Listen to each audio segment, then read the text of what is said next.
아마 1987년이었을 거예요. 그때 저는 대학원 다니다 몸이 안 좋아 휴학하고 2개월 정도 어머니와 함께 지냈어요. 방은 아주 작았는데 몸이 불편한 분이 방문했어요. 문어를 바닥에 내려놓은 것처럼 축 늘어져 몸을 전혀 가누지 못했어요.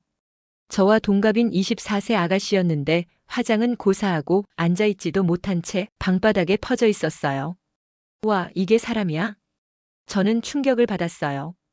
그녀가 뭐라고 하는데 저는 무슨 말인지 전혀 못 알아듣겠더라고요. 옆에 계신 가족이 설명해 주셔서 아, 그런 말이었구나 알겠지.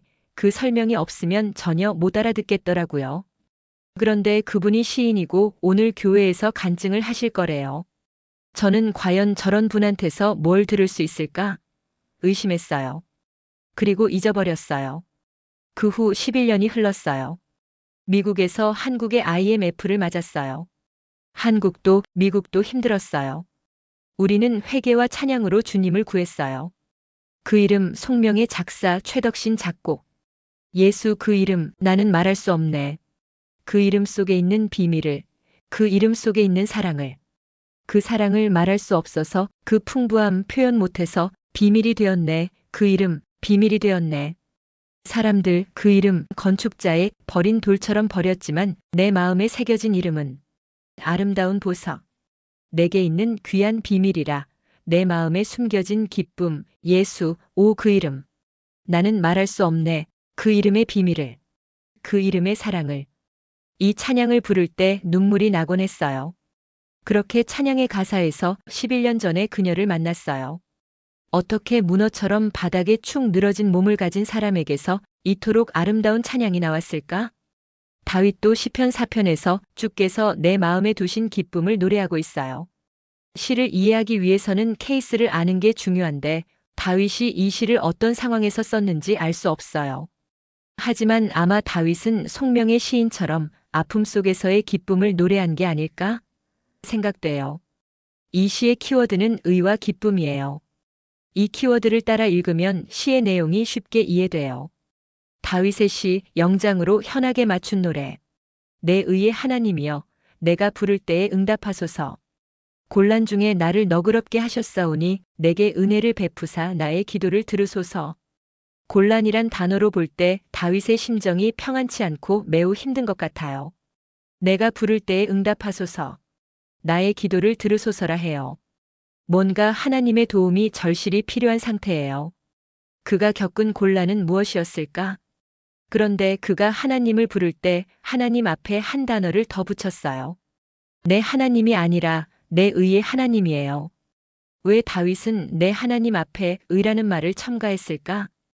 영화 한산에서 한국말 잘하는 일본인 첩자가 붙잡혔는데 이순신 장군한테 물어요. 이 전쟁은 어떤 전쟁입니까? 이순신은 불의에 맞서는 의의 싸움이다라 답해요. 이순신 장군의 대답을 듣고 이자가 충격을 먹어요. 자기가 예상한 답은 나라와 나라의 싸움이다였어요. 원래 전쟁이란 게 군주의 이기심이 만든 땅 따먹기인데 이순신 장군은 더 큰 개념을 꺼내 들었거든요. 의는 모든 이기심을 꺾어버리는 개념이에요. 더 먹겠다는 이기심도 안 뺏기겠다는 저항심도 아니에요. 의가 아니면 싸우지 않겠다. 의가 아니면 그 길로 가지 않겠다는 뜻이에요. 이 말에 이자가 충격을 먹고 조선에 귀화하여 오히려 자신의 조국 일본에 맞서 죽기로 싸워요. 이자가 문관이면서 무관이었던 준사 사야가 실존 인물이에요. 훗날 김충선이란 이름을 받고 정의 품에까지 올라요. 우리가 은연중 하나님이 자동적으로 내 편인 줄로 착각할 수가 있어요. 하나님은 나의 하나님? 맞아요. 하나님은 내 아빠예요. 내 기도 들어주시는 게 당연해요. 하지만 냉철하게 이성적으로 보면 하나님은 누구 편도 아니어야 진짜 하나님이에요. 그래서 하나님의 판단이 중요하고 그걸 성경은 의라고 불러요. 그럼 하나님의 의란 뭘까? 하나님의 의는 말씀이에요. 말씀에 하나님의 기준이 들어있어요. 말씀을 묵상하면 하나님의 기준이 뭔지 알게 되고 그분이 정하신 의의 길로 가게 돼요. 그래서 다윗은 내 영혼을 소생시키시고 자기 이름을 위하여 의의 길로 인도하시는 도다라 했어요. 하나님이 인도하시는 길이 의의 길이에요. 인생들아, 어느 때까지 나의 영광을 바꾸어 욕되게 하며 헛된 일을 좋아하고 거짓을 구하려는가 셀라. 욕되게 하면은 히브리어로 켈레마, disgrace, 수치란 뜻이에요. 다윗이 하는 얘기가 왜 내 영광을 수치로 만드냐? 이거예요. 어떻게 저들이 다윗의 영광을 수치로 바꾸었을까? 다윗의 정적들은 헛된 일을 좋아하고 거짓을 추구함으로써 다윗의 영광을 수치로 바꾸었어요. 여기서 헛된 일은 히브리어로 리크, vanity, 헛됨이란 추상적인 개념이에요. 그게 헛된 일인지 헛된 말인지는 몰라요. 근데 영어 성경은 vain words, 헛된 말이라고 번역했어요. 왜냐하면 성경학자들은 거짓을 구하려는가라는 표현에서 적들의 거짓 추구가 군사나 무기에 의한 것이 아니라 사람의 말에 의한 것이라고 본 거예요. 어떻게 별것도 아닌 사람들의 말이 다윗을 그토록 힘들게 했을까? 사람의 말은 무시한다고 사라지지 않아요. 거짓이나 가짜 뉴스는 계속 내 머릿속과 내 맘을 맴돌아요. 왜냐하면 거짓은 그 출처가 마귀라서 그래요. 갑자기 확 짜증이 나요. 내 맘속에서 마귀를 빼내지 않으면 복된 삶을 누릴 수 없어요. 어떻게 맘속에서 마귀의 거짓말을 빼낼 수 있냐? 여호와께서 자기를 위하여 경건한 자를 택하신 줄 너희가 알지어다. 내가 그를 부를 때에 여호와께서 들으시리로다. 여기서 알지어다에 주목하세요. 우리가 몰라서 흔들리는 거예요. 우리가 까먹어서 짜증나는 거예요. 알면 게임 끝이에요. 뭘 알아야 하냐? 하나님께서 경건한 자를 택하신다는 걸 알아야 해요. 경건하는 히브리어로 하시드인데 두 가지 뜻이 있어요. 첫째, faithful, 신실한. 하나님이 택한 자는 처음부터 끝까지 한결같아요. 둘째, godly, 하나님 닮은. 경건은 경건한 척 연기해서 되는 게 아니라 하나님을 닮아서 자연스럽게 묻어나는 거예요. 즉, 하나님은 당신 닮은 자를 택하신 거예요. 택하다는 히브리어로 팔라예요. to set apart, 함께 섞여 있었던 것 중에서 따로 구별해 두다란 뜻이에요. 그런데 이 동사의 시제가 완료형이에요. 하나님은 이미 오래전에 구별해 두신 거예요. 그러니 누가 뭐라 한다 해서 전혀 흔들릴 필요 없어요. 하나님은 택하신 자를 반드시 책임지시기 때문이에요. 그런데 자기를 위하여라 했어요. 경건한 자를 택하신 게 우리만을 위한 게 아니라 하나님의 기쁨이기도 한 거예요. 경건한 자는 대화가 통해요. 함께 일하는 기쁨이 있어요. 하나님의 목적을 이뤄요. 그래서 하나님은 경건한 자를 택하고 기뻐하세요. 그럼 택함 받은 자에게는 어떤 권세가 있냐? 내가 부를 때에 여호와께서 들으시리로다라 했어요. 들으시리로다는 히브리어로 샤마인데 이 동사의 시제는 미완료예요. 계속 반복되는 동작을 나타내요. 내가 기도할 때마다 하나님은 듣고 계속 들어주신다는 거예요. 들으신다는 점에 유의하세요. 영어로 그냥 hear, 해요. 들으신다고 했지 이루신다고는 안 했어요. 물론 들으심에 이루심이 포함되어 있어요. 다만 내 기도 들으시고 하나님 맘대로 이루세요. 내 뜻대로 되는 것보다 그게 더 완벽해요. 왜냐하면 내 기도를 다 들어주시면 내가 교만에 빠져 나를 파멸시키기 때문이에요. 어쨌든 하나님이 들으심으로 내 기도는 반드시 이루어지게 되어 있어요. 하나님이 택하신 사람은 기도의 권세가 있어요. 사람이 택한 것이 아니라 하나님이 택하셨기 때문에 그 증거를 보여주시는 거예요. 그가 기도하면 하나님께서 반드시 들어주시기로 되어 있어요. 왜 이렇게 경건한 자에게 특권을 주시냐? 하나님이 경건한 자에게 특권을 주시는 이유는 그가 가는 길이 곧 하나님 자신의 뜻을 이루는 길이기 때문이에요. 그러므로 묵상하는 삶에 대해 회의를 가질 필요 없어요. 묵상하는 사람도 얼마든지 인생 문제로 시달릴 수 있어요. 사람들의 말 때문에 힘들 수도 있어요. 별거 아닌 말들 때문에 확 짜증날 수도 있어요. 하지만 이걸 꼭 기억하세요. 당신의 기도는 이미 응답되어 있어요. 묵상하는 자는 하나님 닮은 자이며 온 우주가 그 자를 위해 맞춰지도록 하나님은 설계해 놓으셨어요. 너희는 떨며 범죄하지 말지어다 자리에 누워 심중에 말하고 잠잠할지어다 셀라. 여기서 두 가지를 명령하고 있어요. 첫째, 너희는 떨며 범죄하지 말지어다. 떨래요. 하나님을 두려워하래요. 하나님을 두려워할 줄 모르니까 거짓말을 막 함부로 하는 거죠. 둘째, 자리에 누워 심중에 말하고 잠잠할지어다. 할 말 있으면 혼자 속으로 해. 이 뜻이에요. 혹여 실수로라도 말로 죄짓지 않기 위해서. 처음엔 마음 단속, 다음엔 입 단속하라는 거예요. 말로 인한 실수는 누구나 할 수 있어요. 적들만 하는 게 아니에요. 말을 적게 하는 것이 좋아요. 그래서 수도사들 중에는 침묵 수행을 하는 분들이 있어요. 스스로 입에 재갈을 물리는 거예요. 사람이 같은 입으로 사람을 살리기도 하고 죽이기도 하거든요. 의의 제사를 드리고 여호와를 의지할지어다. 여기서 두 가지를 말하고 있어요. 첫째, 의의 제사를 드리래요. 지금까지 뭘로 제사를 드렸어요? 소로, 양으로, 비둘기로 드렸어요. 물질로 제사 드렸어요. 근데 이번엔 의의 제사를 드리래요. 이스라엘 백성이 한 번도 드려보지 못한 제사예요. 도대체 의의 제사는 어떻게 드리는 거예요? 의의 제사는 말씀을 묵상함으로 시작돼요. 말씀을 묵상하면 하나님께서 내 삶을 의의 길로 인도하세요. 하나님이 원하시는 대로 사는 것, 이게 곧 의의 제사예요. 둘째, 여호와를 의지하래요. 여호와를 의지하라는 말은 Trust God. 하나님을 신뢰하라는 뜻이에요. 내가 의의 길로 가도 인생은 여전히 꼬일 수 있어요. 풀어보려고 아무리 애써도 풀리지 않고 더 꼬일 수가 있어요. 그때 뭐 하라고요? 하나님을 신뢰하라고요. 하나님 신뢰가 뭐예요? 어떻게 하는 게 하나님을 신뢰하는 거예요? 어렸을 때 실타래가 꼬인 적이 있었어요. 한참 풀다가 안 풀려서 에라 모르겠다 하고 포기했어요. 근데 옆에서 사촌 누나가 몇 시간을 풀더니 결국 풀어내더라고요. 그 누나의 인내가 대단하거든요. 신뢰란 실타래처럼 엉킨 내 문제를 주님께 맡기는 거예요. 문제를 맡긴 후에도 문제를 놓고 고민할 때가 있어요. 기도한 후에 우리가 흔히 경험하는 일이에요. 다윗 시대 사람들도 똑같았어요. 여러 사람의 말이 우리에게 선을 보일 자 누구뇨 하오니 여호와여 주의 얼굴을 들어 우리에게 비추소서.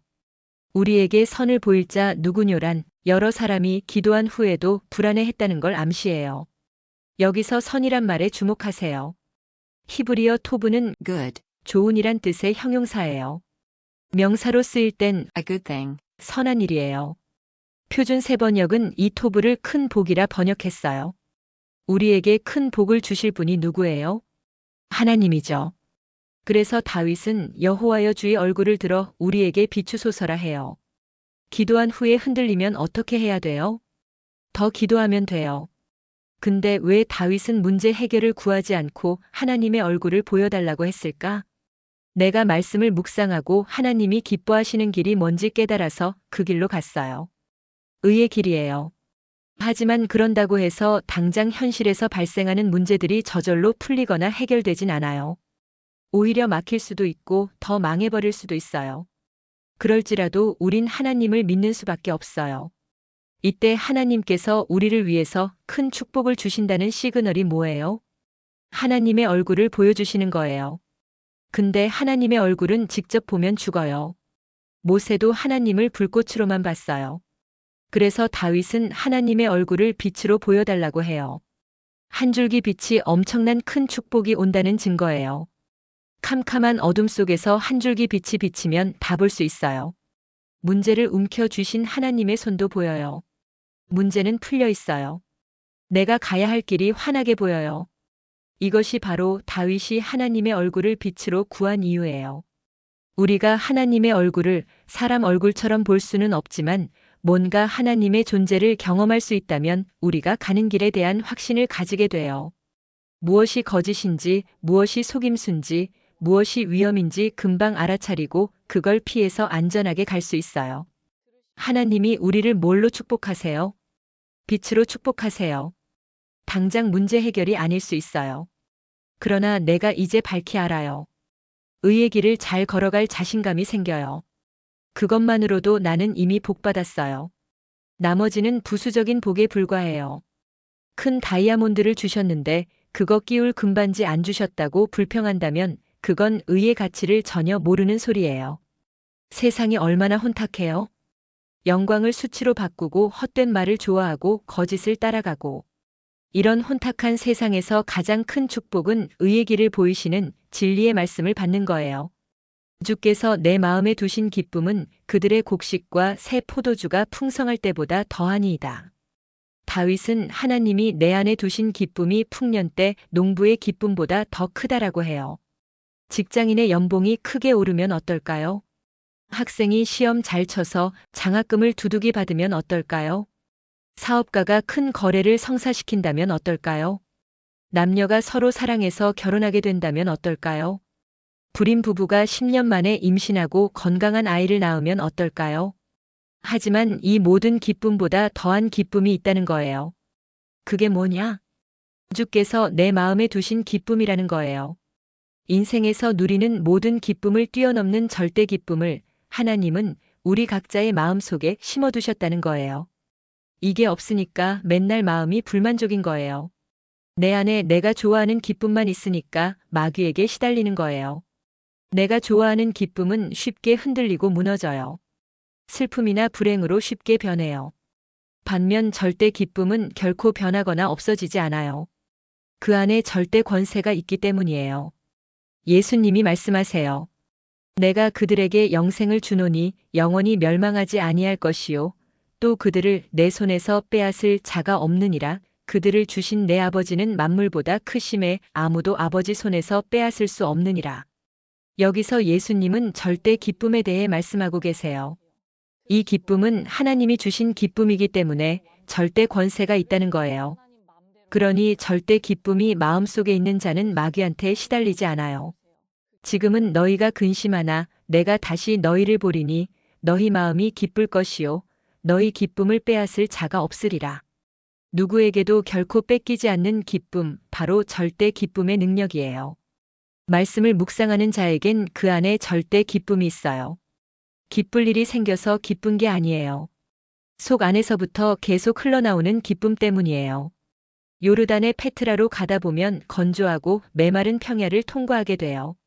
요르단 사람들은 등급 외의 수돗물을 일주일에 한 번 몇 시간만 공급받는데 물이 부족해서 그 깨끗하지 않은 물을 마신대요. 가다 보면 모세의 샘에 도착하는데 거기에는 깨끗한 샘물이 지금도 콸콸 쏟아지고 있어요. 기쁨은 고여있지 않아요. 흘러넘쳐요. 숨길 수도 막을 수도 없어요. 묻어나오게 되어 있어요.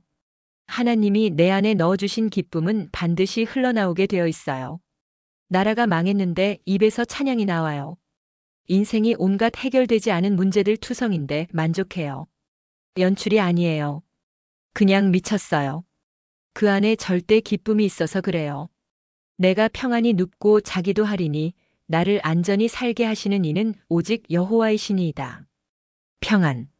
시편 3편에서도 나온 주제예요. 내 안에 하나님의 기쁨이 있으니 평안해요. 잠 잘 자요. 불면증에 시달리지 않아요. 이 평안을 뭘 가지고 살 수 있겠어요? 밭의 풍성한 소출로? 늘어난 연봉으로? 시험 합격과 장학금으로? 새로 태어난 아이로? 사업이 잘 되는 걸로? 평생의 반려자를 만나는 걸로? 그 어떤 기쁨도 상대적이에요. 금방 슬픔과 불행으로 변해요. 그 어떤 기쁨도 메마름으로 변할 수 있어요. 그런 기쁨은 지나가는 거예요. 그러나 묵상하는 자에겐 그 맘속에 하나님이 새겨두신 절대적 기쁨이 있어요. 그 기쁨에서 평안이 흘러나온 거예요.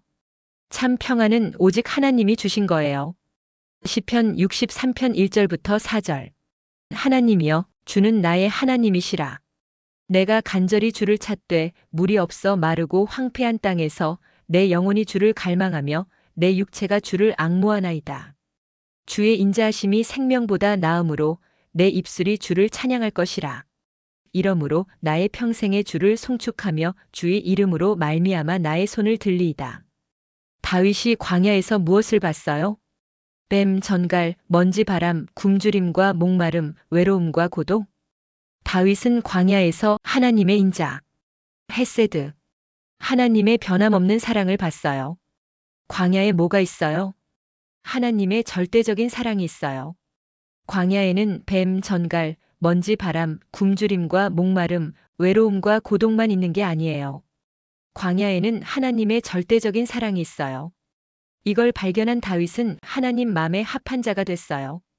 우리도 인생의 광야를 지나게 될 때가 있어요. 그때 광야에서 뱀과 전갈과 먼지 바람과 굶주림과 목마름과 외로움과 고독만 보고 광야는 전혀 쓸모 없는 것이구나 라고 판단한다면 우린 인생을 바꿀 가장 중요한 것을 놓치는 영적 무지를 범하는 거예요. 내가 헤매고 다녔던 그 광야에는 하나님의 절대적인 사랑이 가장 많이 발견되는 곳이에요. 사방을 둘러봐도 아무것도 없을 때 그때 하나님의 사랑이 보여요. 그 사랑을 발견해서 기쁜 거예요. 그 사랑을 발견하니까 아직 문제가 안 풀렸지만 하나님을 찬양하는 거예요. 주의 인자가 생명보다 나음으로란 하나님의 사랑을 발견하고 나니 지금 죽어도 여한이 없다는 뜻이에요. 나로 하여금 그 사랑을 발견하고 인생에서 최고의 승리자가 되라고 하나님은 나를 광야로 앞서 보내신 거예요. 광야에서 하나님의 사랑을 많이 보고 다윗이 되어 돌아오세요.